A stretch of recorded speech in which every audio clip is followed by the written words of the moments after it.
Yan ang maliit kong pusa na makulit. Kasing kulit ng makukulit. Yan o. Oh.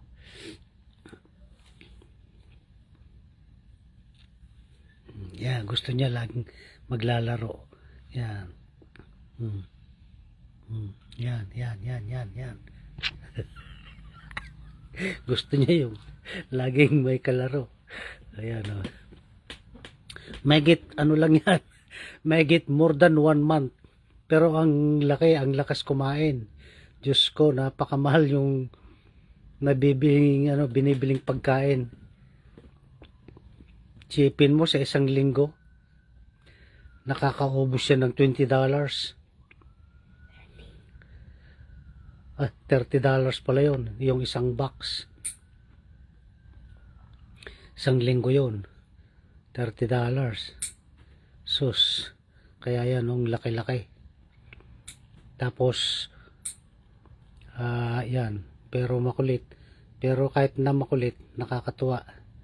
Yan. Yan, gusto niya yung laging may kalaro.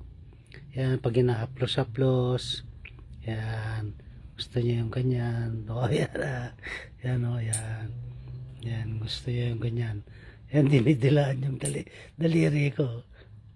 Ay, yung paa niya pala dinidilaan niya. Yan.